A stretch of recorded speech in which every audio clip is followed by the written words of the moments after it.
Fala pessoal, Matheus aqui na área e no vídeo de hoje eu quero estar reagindo com vocês. Será que o mundo da maromba está apaixonado por Renan Santos? É o que vamos descobrir agora. Que a maior parte das doenças que acabam sendo doenças crônicas ou que geram gasto ao longo da vida são doenças baseadas em comportamentos ruins, ou obesidade, ou falta de exercício físico, alimentação como um todo ruim, hábitos ruins. Então, se você tem uma política preventiva para uma pessoa que vai criar um tipo de doença no coração. Isso que o Renan falou é uma coisa extremamente importante. Aqui no Brasil existe um péssimo hábito por parte do setor público em só querer lidar com o problema quando ele já aconteceu. Isso não apenas na área da saúde, mas em todas as áreas que vocês conseguem imaginar, o Estado ele se porta dessa forma. Convenhamos, seria muito mais eficiente você lidar com a raiz do problema, com as causas de doenças como obesidade, diabetes, pressão alta. Se fosse feito o investimento, o planejamento no preventivo, na prevenção. Ou diabetes, hipertensão e doenças correlatas, imagina você fazer com uma pessoa com 30, 40 anos o trabalho preventivo já, para não desenvolver isso, para o governo não precisar ficar gastando com remédio para diabetes, ou pedir uma cirurgia que é cara que vai fazer. E aí você vai fazer esse trabalho preventivo quando a pessoa já está com 30, 40 anos, já é uma coisa muito difícil, porque nessa faixa de idade, a pessoa, ela já começa a entrar no processo de sarcopenia, ou seja, a cada década que passar, ela vai perder massa muscular, vai perder massa magra, vai começar a perder força, a idade já vai começar a lhe impor um peso, o organismo dessa pessoa vai ficar mais lento. Portanto, esse trabalho preventivo, ele tem que ser feito preferencialmente quando a pessoa é jovem, quando a pessoa está na faixa dos seus 20 anos, na adolescência. É nessa faixa etária que tem que ser feito o trabalho preventivo. Fazer um trabalho sério para alimentação, e você poder medir isso através do aplicativo, alimentação e exercícios físicos, e aí fazer essa política de retirar impostos em toda a cadeia de academias, também em lugares de treinamento de luta, etc., para que a pessoa que estiver fazendo exercício físico recorrente não pague nenhum imposto nisso aí. Isso que o Renan Santos falou é importante, por quê? Porque aqui no Brasil existe um péssimo hábito em querer taxar produtos, serviços que promovem, melhora a saúde das pessoas, mas, em contrapartida, oferece isenções a alimentos extremamente gordurosos, cheios de açúcar. E uma das formas que o Estado tem para incentivar a alimentação saudável, o comportamento saudável das pessoas para com sua saúde é justamente mexendo nessa questão dos impostos, das taxações, né? E um disclaimer rápido também, isso que o Renan falou dos aplicativos. Hoje, com as inteligências artificiais, já é possível, né, com alguns exames, né, já fazer toda uma análise preditiva de possíveis doenças que uma pessoa pode ter, né, sei lá, daqui 10 anos, 15 anos, descobrir se a pessoa tem predisposição, por exemplo, a pressão alta. Precisa ser feito algum tipo de intervenção agora, ou se vai ter que ser feita uma intervenção ali na frente. E é uma pena que outros pré-candidatos à presidência da República não estejam falando sobre isso. E isso mais, também tirar impostos de alimentos saudáveis e ter o acompanhamento, com o agente de saúde acompanhando a pessoa vai economizar, vai melhorar o estilo de vida dela, o SUS vai gastar menos, você vai evitar gastos absurdos com acompanhamento médico ou tratamento médico, que às vezes é caro, para essa pessoa ao longo da vida. Você melhora a qualidade de vida. E detalhe, toda vez que o Estado ele tem que gastar, quando o problema já aconteceu, ele sempre vai gastar mais. Então, naturalmente, por se tratar de uma emergência, os remédios para essas pessoas vão ser mais caros, os tratamentos vão ser mais caros, enquanto que no preventivo, por não existir essa urgência, naturalmente é muito mais barato você prevenir do que querer gastar quando o problema já aconteceu. Da pessoa no longo prazo, torna ela mais produtiva no longo prazo e o governo gasta menos. Se eu pudesse contribuir com alguma coisa, entrar com uma política de não incentivo a produtos que são muito industrializados, com muito açúcar, com muita gordura, uma legislação, claro que não como a do cigarro, por exemplo, mas que mostre ali, deixe muito claro o que aquele alimento é capaz de fazer. Não precisa ser exatamente como a do cigarro, mas pode ser apenas na taxação só. E outra coisa que é importante estar destacando aqui é que muitas pessoas, elas acabam tendo uma rotina corrida, não tem tempo de fazer a própria comida, e algo que poderia ser feito é de incentivar, através de isenções, comidas rápidas, acessíveis e que sejam saudáveis, né? Por exemplo, vamos supor um delivery que venda só comida saudável. Faz sentido ele ter que pagar a mesma carga tributária que um fast food convencional com batata frita, hambúrguer. Não faz sentido. Demérito da sua saúde e também, se possível, um imposto maior em cima desse tipo de alimento. Eu tô nessa. Minha única dúvida é quais seriam os produtos que a gente conseguiria aumentar a oferta que fariam substituição disso. E por quê? O brasileiro, por exemplo, os americanos que chegaram naquele pico de ficar gordo, eles agora estão cuidando mais da saúde, está aumentando, vamos dizer, os gastos pessoais deles com alimentos mais saudáveis. O americano, ele saiu dessa curva. Sim. Agora é a nossa vez de ficar gordo. Então a gente tá comendo alimento vagabundo, industrializado. E hoje salsicha. É. O maior E exemplo pra disso. tudo. E assim, os doces brasileiros que antigamente... Eles eram doces e tal, mas eles usavam ingredientes. Hoje em dia é sabor doce. Se vocês forem pegar caixas de chocolate, a maior parte dos alimentos que estão nas gôndolas dos supermercados, vocês vão ver ali que é, por exemplo, sabor chocolate, bebida láctea, queijo tipo não sei o que. Por quê? É só um processo industrial, químico, simulando um alimento, simulando um gosto de um alimento que não é alimento e ainda causa danos severos à saúde. Mas hoje é tudo umas misturebas de coisa industrializada. A comida típica do brasileiro comum no dia a dia ela é um lixo. Uma das piores que possa ter, altamente industrializada.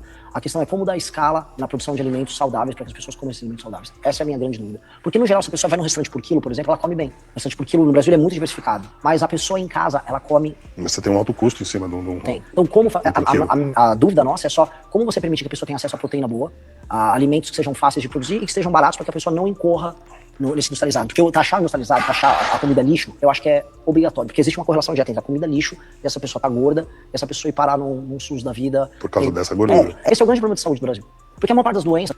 Maravilhoso, sensacional. Isso que eles falaram aqui, principalmente o que o Renan falou, é uma coisa chave. Como dar escala, volume no alimento saudável, né? Como tornar a alimentação saudável algo viável economicamente para a maioria dos brasileiros. Fico feliz que o Renan ele esteja batendo nesse ponto, batendo nessa tecla. 30 milhões de pessoas que vivem 25% geralmente. sobre o jugo do crime organizado. Ou seja, as pessoas têm que alterar a dinâmica de vida delas, tipo, o jeito que ela sai de casa, a regra, se ela pode usar um Uber ou não. Agora mesmo na Rocinha, no Rio de Janeiro, o Comando Vermelho passou uma ordem, se você pedir qualquer aplicativo, Uber, Uber Moto que tem, você toma tiro. Aí deram uma surra de paulada no morador numa favela lá no Rio agora, porque ele não obedeceu isso. Ele acabou pegando um Uber, ele achou que o Uber ele já estava fora da área do Comando Vermelho. Aí o Comando Vermelho, não, aqui não pode. Deram uma surra de pau no cara. Eles têm o próprio sistema também agora de aplicativo? Tem. E eles estão, assim como quase em todos os outros. Hoje as facções criminosas, elas estão se tornando verdadeiras multinacionais. Para quem pensava apenas de que a organização criminosa, ela apenas vende drogas, não, são apenas comerciantes. Além de já serem estados paralelos, que controlam territórios, impõem suas próprias leis. Hoje também o Comando da Capital, a organização criminosa que mais cresce no mundo. Por quê? Porque o Estado brasileiro se omite, permite que isso aconteça. E espero eu que a partir do dia 5 de janeiro de 2027 tenhamos um presidente que não permita mais isso. Sistemas de internet, gás, essas coisas, eles já não é onde está o faturamento milionário deles. Então, essa é uma situação... Milionário é pouco, assim, já tá na casa dos bilhões. E se nada for feito, já vai chegar na casa dos trilhões, já. Excepcional em que o direito penal do inimigo se aplica, mas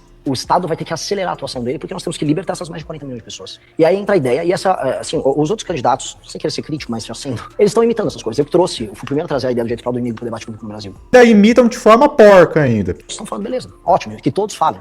Agora, a da guerra contra o crime especificamente não vi ainda.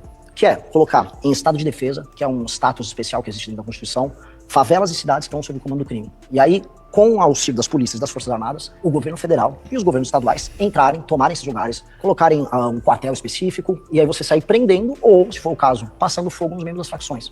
E ali você liberta essas pessoas. Com uma legislação, aí sim entra o direito penal do inimigo já válido. E isso é uma coisa que eu gosto do Renan, porque a forma como ele fala isso não parece um Flávio Bolsonaro da vida que sempre que é instado a falar sobre esse tipo de tema, parece que tá falando da forma mais falsa e sonsa possível. O Renan, ele consegue tratar de temas complicados, difíceis, de uma forma até mesmo muito fácil e simples. Mesmo pessoas que não fazem parte do meio político, como por exemplo o Júlio Balestrin, consigam compreender. Para uma nova facção passa a ser muito penoso. E é uma guerra que duraria no mínimo 2 anos. Buqueilizar o Brasil. É isso. É fazer o que ele fez, entendendo que o Brasil é diferente. Por exemplo, você vai pegar o PCC. O PCC, ele opera no Porto de Santos, opera na Baixada Santista, opera lá pra Mato Grosso do Sul, com a entrada da droga. Aí você vai ter que usar aeronáutica pra pegar os aviões que entram com a droga pela Mato Grosso do Sul. Você vai ter que tomar a Baixada Santista inteira. Você vai ter que fazer uma intervenção no Porto de Santos. Então, com o PCC é uma estratégia. Comando Vermelho é recuperação de território. Toma as cidades deles, é igual jogar War.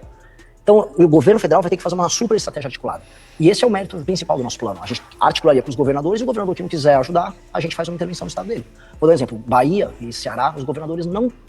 Acho que eles não cooperam na luta contra o crime. Na verdade, Não é que eles não cooperam. Óbvio que eu não posso ser indelicado aqui, mas eles até mesmo têm uma leniência muito grande para com o crime. Uma leniência muito estranha e curiosa, diga-se de passagem. Você sabe qual o perfil do jovem que do crime?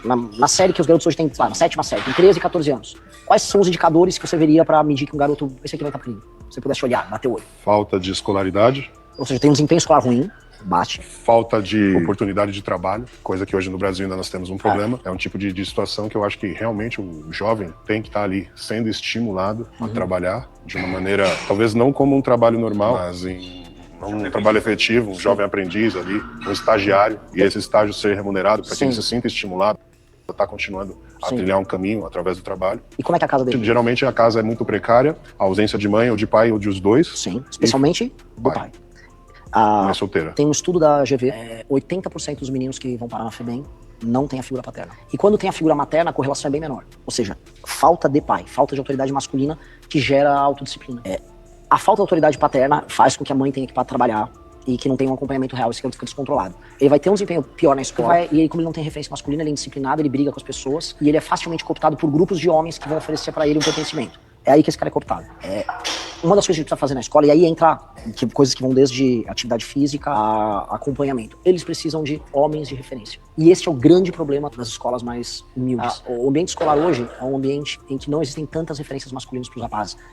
E nas escolas públicas, algo que infelizmente acontece é a presença do crime organizado, propriamente dito, dentro das escolas. Eu mesmo, quando eu estudava, durante o ensino fundamental, durante o ensino médio, quando dava o horário dos alunos irem para a escola, saírem da escola, a porta da escola basicamente virava uma boca de fumo. Isso, eu digo, é algo que acontece em muitas cidades brasileiras e que, infelizmente, é pouco comentado. A maior parte das famílias que não tem o pai estão nas periferias. E aí você vai entrando nesse ciclo. Então, esses meninos, eles ficam altamente indisciplinados, apresentam um desempenho muito inferior, e aí eles são uma massa de manobra que é colocada pro crime, porque o crime tá na porta da escola captando eles. A gente tem que ter uma política, a gente vai desenhar, vai ser o nosso programa, que na escola ele tem que ter ídolos e referências, assim, o puta professor de educação física, em geral costuma ser.